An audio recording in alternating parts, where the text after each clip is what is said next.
Hey, welcome back to the channel. I'm Espen Croft. You know what? I have a brand new track out now called Computer Love.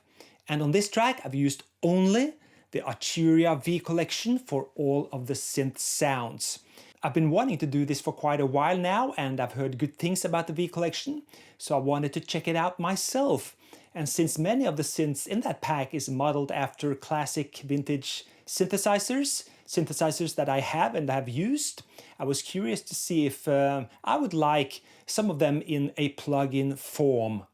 And just so we're clear, it was I who contacted Arturia asking them to send me a copy of the V-collection to check it out, and not vice versa. So today I'm going to show you almost step by step how I built up this track, the arrangement, how I audition sounds and what synth I used from the collection, etc.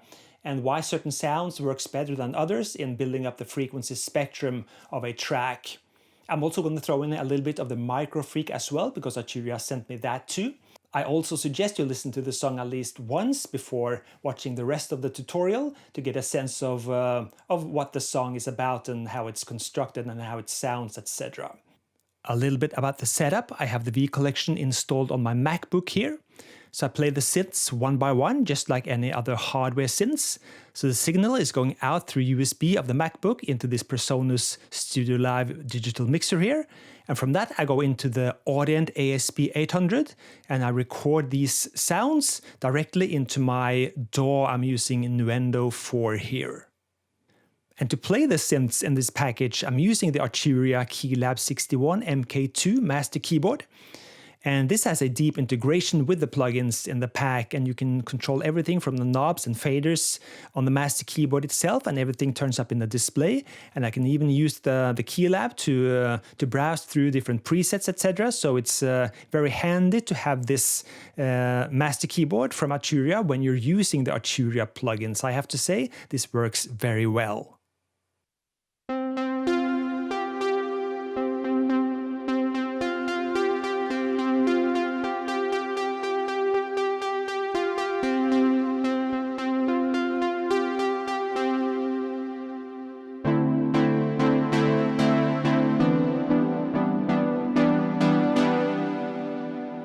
So let's go into the DAW and see how this is made.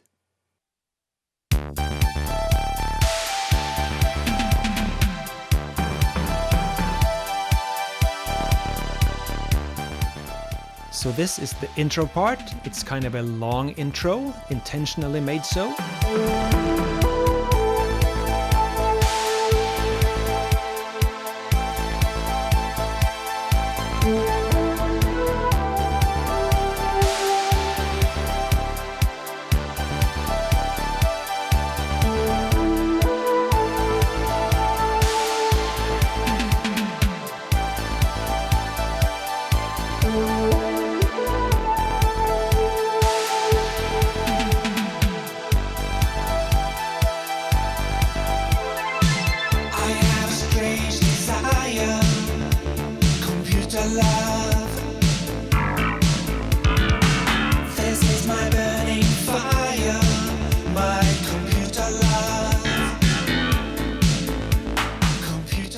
So coming up towards the first chorus.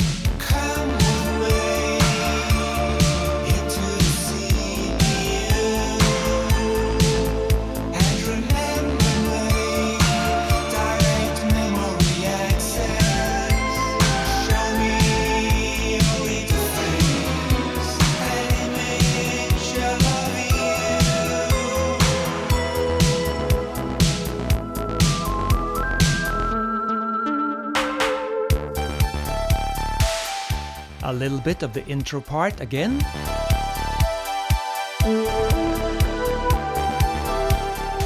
I'll mute the vocals in the second verse here.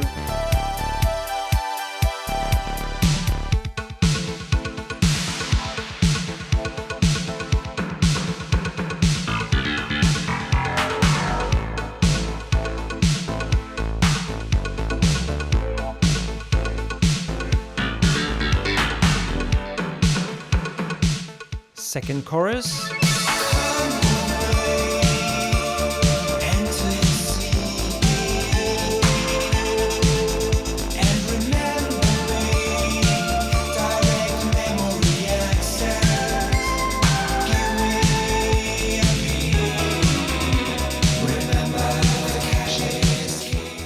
and the bridge.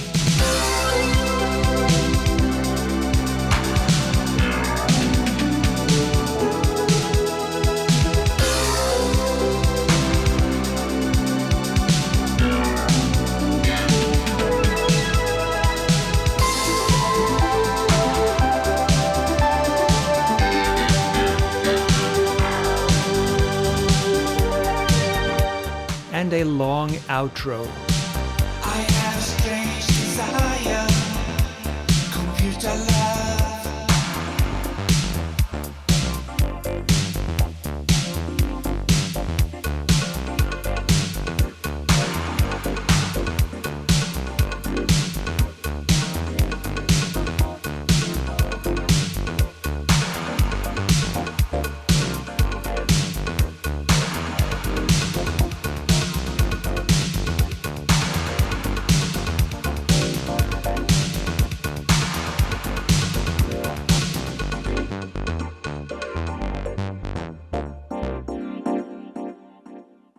And that's it. So let's break down the parts and see how it's done.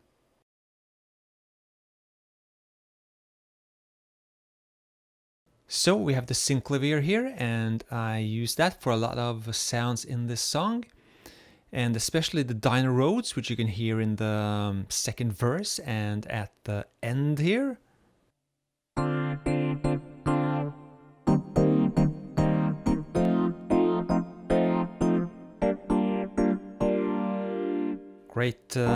Great sound, and I knew I wanted some kind of Rhodes, not jazzy, but a little bit offbeat at the end of the song, just going for a little while, a sort of danceable end to the song. So I just thought this little riff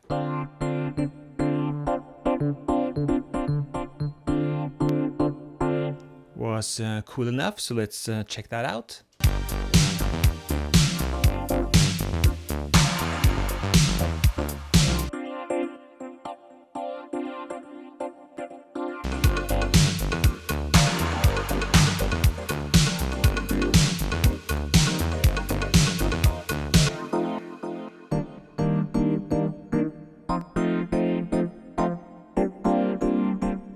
So that's part of the end here, and I also wanted to use that. That came later actually, and this was one of the last tracks I recorded. I also have it on this track here, the second verse.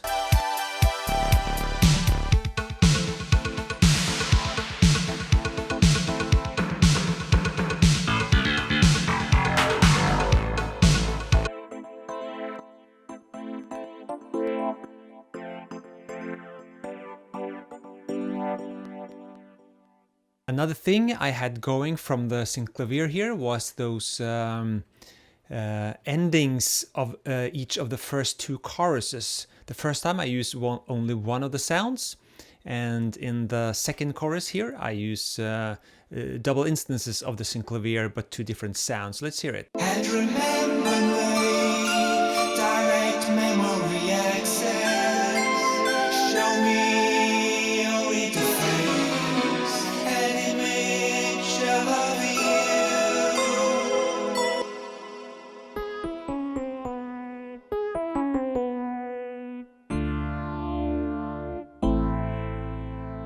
So the chords of the chorus is D minor, A minor, but then we go to the B.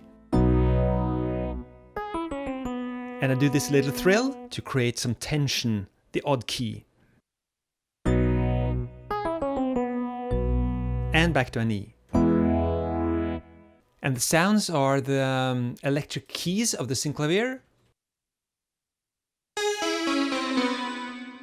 And pretty dry. I wanted it to stand out really. And the second time we used two sounds from the synclavier. Again, pretty dry and pretty high in the mix to really stand out in a sort of startling way. Memory access, give me a key. Remember the cache is key.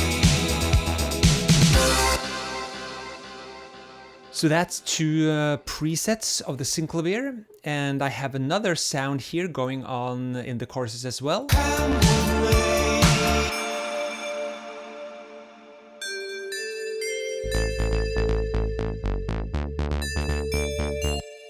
And we have that here.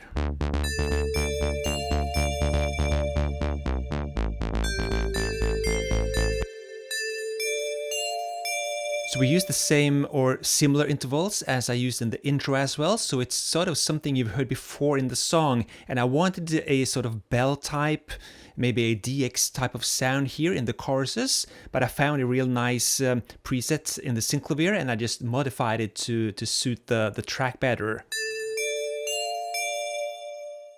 And I also have one more, and that's the glow patch here.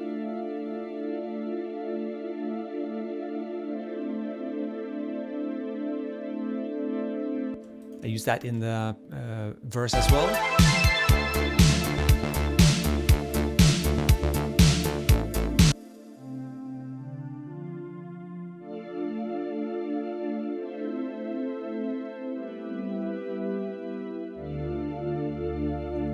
I wanted a kind of church organ-like pad sound in the verses here to sort of create a kind of eerie atmosphere.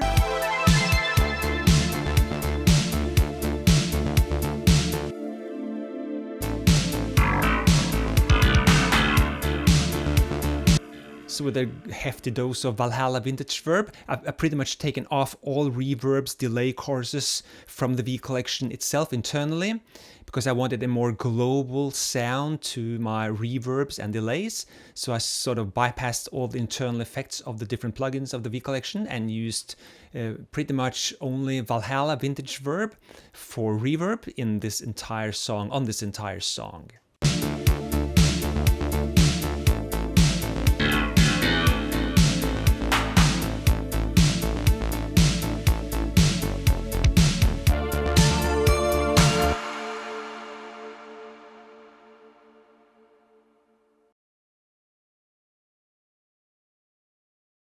So let's pull up the Selena string model here, and the string mood is the sound I was going for.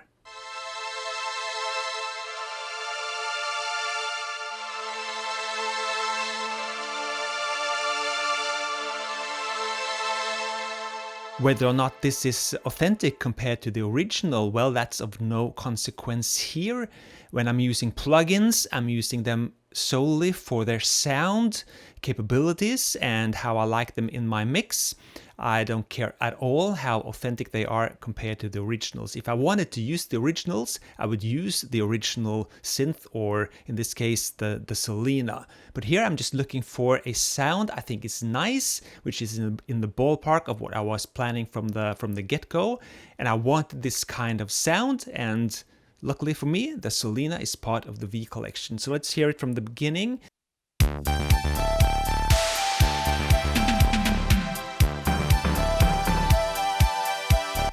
As you can hear, I'm fading it in from the beginning. So the drums and the bass, they start alone.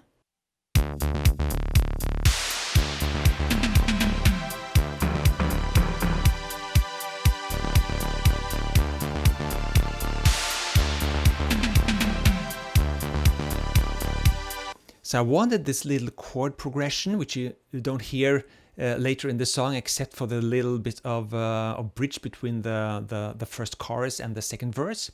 So I wanted a sort of long intro with the Selena as a big part of the background pad sound, and together with those bells from the Jupiter 8 plugin, they build the backbone of that entire long intro.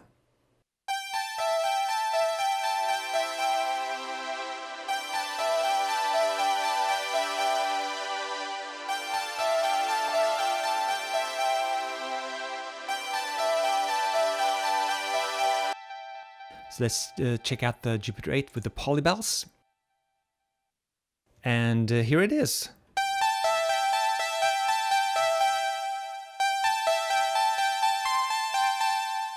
I play it sort of on the offbeat, and I've recorded one track of it in stereo, and I've copied that track in the DAW here, and I've panned these hard left and hard right, and I've slightly offset the timing of the tracks as well, so they sort of make up a nice stereo sound. I used this ARP sound, and a little bit in the bridge here.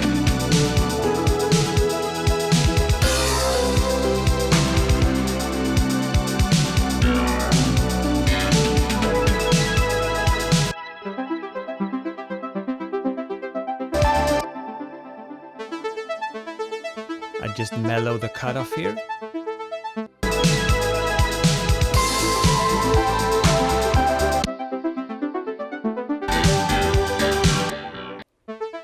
And that's a little ARP sound I made to go into the bridge here, to really augment the more fast ARP going in and out, to make up transitions from part to part, which is coming from the Juno 6. So let's pull that up and check that out.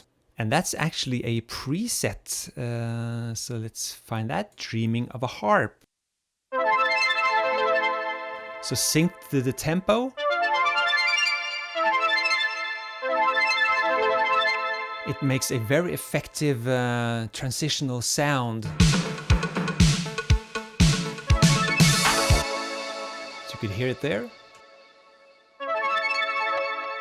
So originally I was planning to just find a nice sound, modify it, and play those transitional thrills manually, because I knew I wanted a sort of very fast ARP sounding like a harp.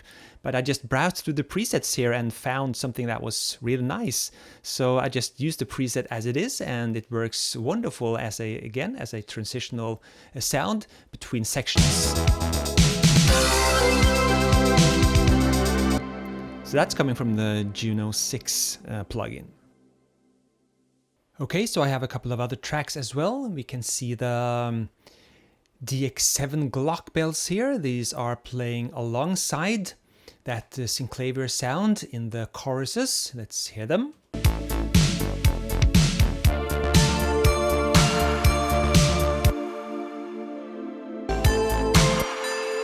You remember that one?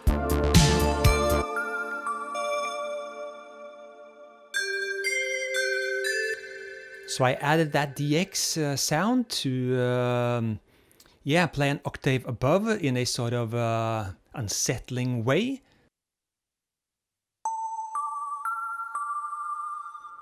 It sort of drifts off in tune at the end of each note.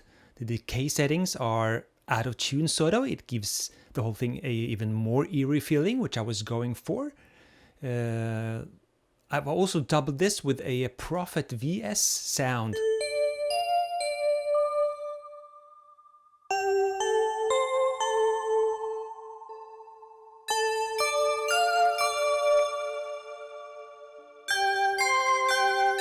So these three sounds make up that, the answering pattern in the choruses.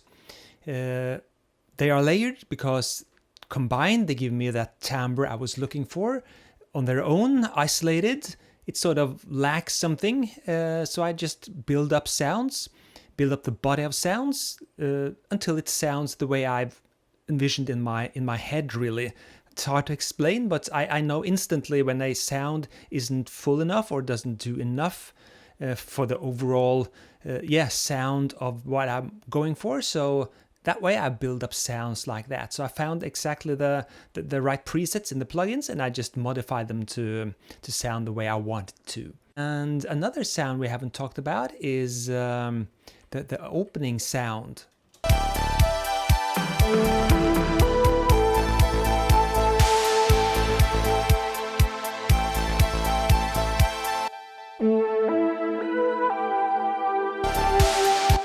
Coming from the Oberheim OPXA here.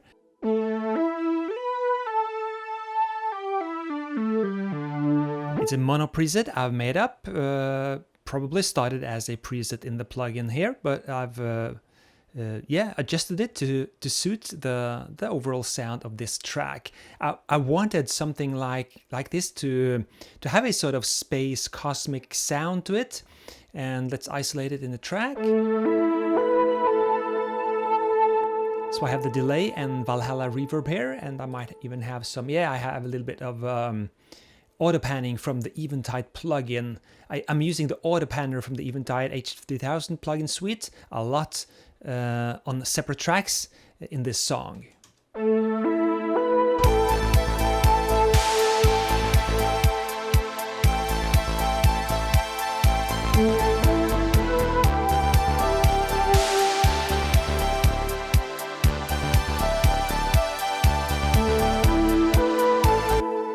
That sound comes in one more time during the intermission between the first chorus and the second verse.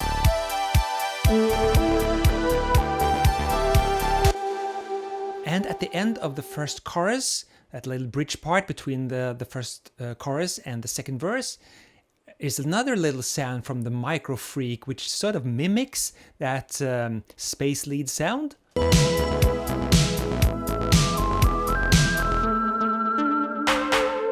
Sound there.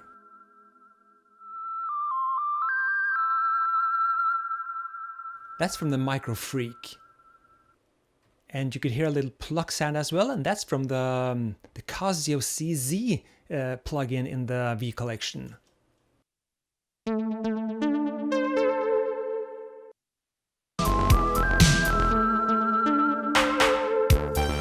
And that is actually a plugin I like very much. I'm a big fan of the old Cosmo synthesizer synths from Casio during the mid-80s. And here it is.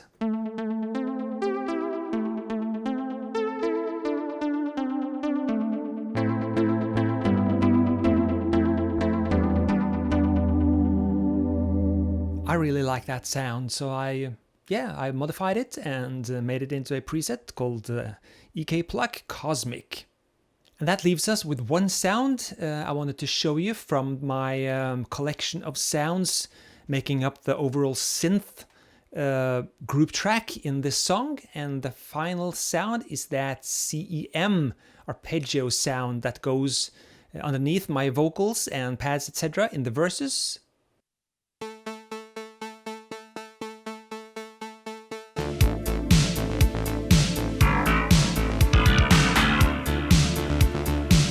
And here it is.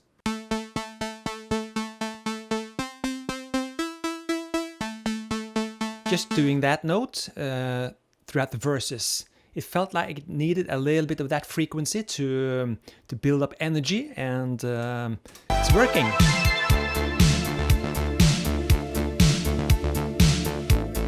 Especially since the bass is doing a little bit of variation on the offbeat. With this going steadily along, it builds up a nice tension between the bass and that arpeggio sound behind it. And that leads us into the bass sounds in this track.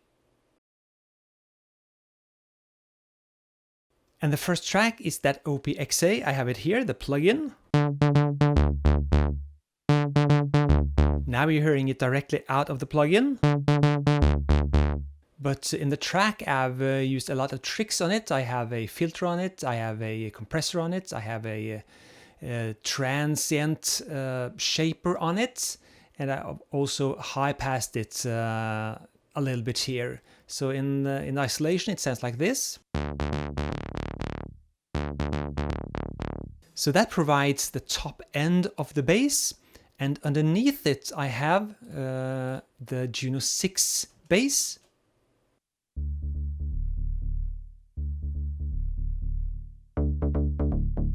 Which sounds like this originally, but I've filtered it. So I have that doing the lower part of the frequencies, the bottom, and combined.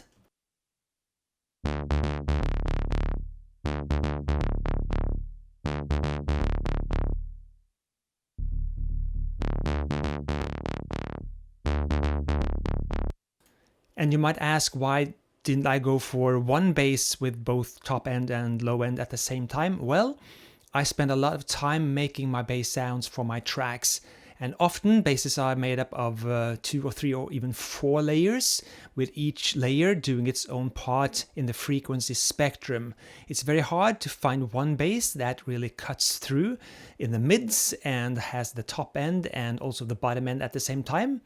And also it depends on what type of kick drum you're using, and in this case I'll get back to those drums shortly at the end here, but I'm using a kick drum from a drum emulator, and the drum emulator has a kind of very high energy in the mid to lower frequencies, and I can't do too much in that area with the bass sound because it'll be like mud. So I've tailored and sculpted and sort of worked this to sound exactly as it is now, because I think it sort of gives us all the right frequencies in the bass spectrum. The kick drum adds to that, and the synths themselves are heavily high passed. Didn't go into that when I showed you the synths, but I've mixed all the synths with carved out frequencies for that bass and kick drum.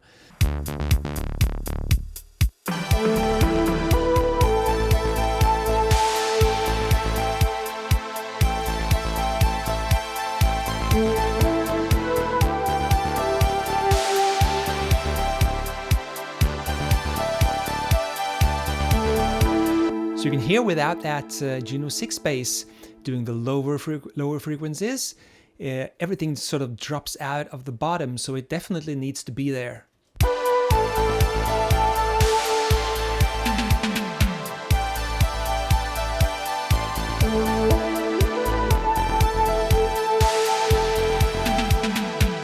And at the end there you can hear what I mean by bubbly.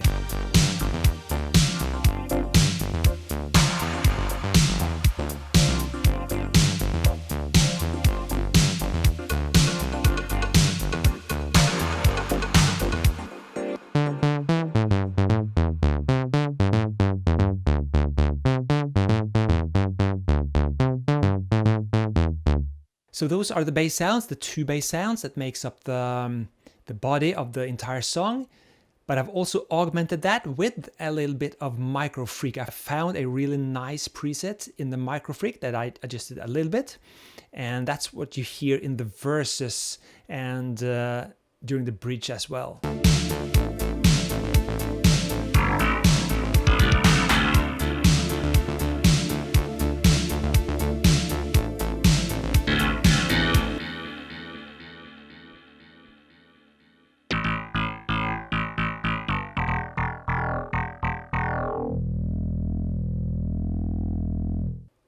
It has a really nice metallic sound to it. It reminds me a little bit of Frankie Goes to Hollywood with its 2 Tribes and Relax bass sound.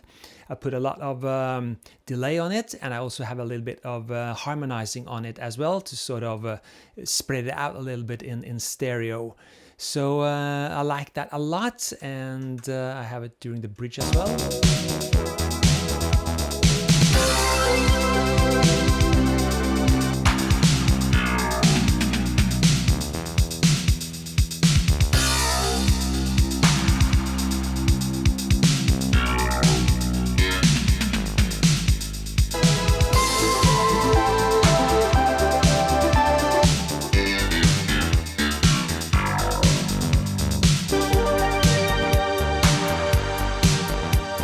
So that's the bass parts, and that pretty much leaves the drums.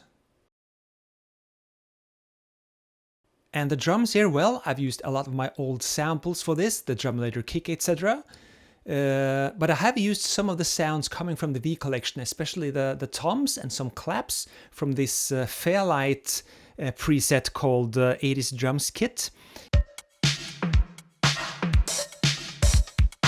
But I've just rearranged the different parts in the sequencer mode here and taken away other parts and recorded that and chopped it up inside my DAW. But I also synthesized the noise snare drum in the beginning of the track, and this is something I've done a lot over the last 30 years. I've used the Juno 6 or Juno 60 or the 106 to make snare drums, especially those sort of thunder-like noise snare drums. Let's check it out.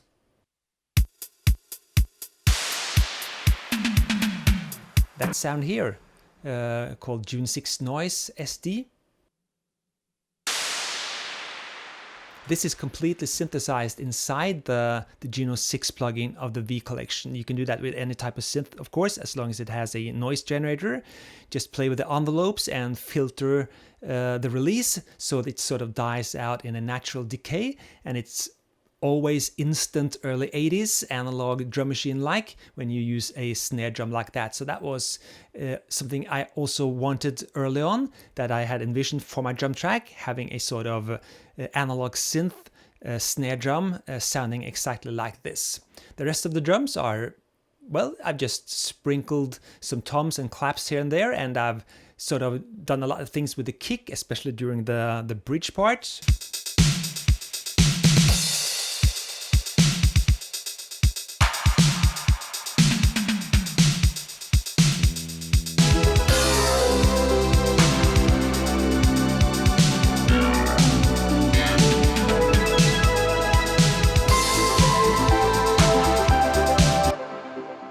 So the drums are doing their job. I have snare drums that really cuts through. I have a kick drum from the Drumulator that really has a bite. And the rest is just dotting the I's and, yeah, doing the glaze on the cake, so to speak. So these are the drums in the track. Well, that was my track Computer Love and how I built it up using synth sounds from the Arturia V-collection 9. This is a track coming on my album, which is planned to be released in 2024. Yes, that's right. I have a new album coming out in 2024, where I plan to mix and blend old and new tech and old and new techniques and old and new, yeah, everything really. So it will be a little bit different than what I've done in the last couple of years, but it's a way to express myself and a way to move forward, a way to challenge myself, is to constantly throw things around and make things more fun and exciting that way. If you like this video, please comment in the comment section, and I'll see you next time. Cheers.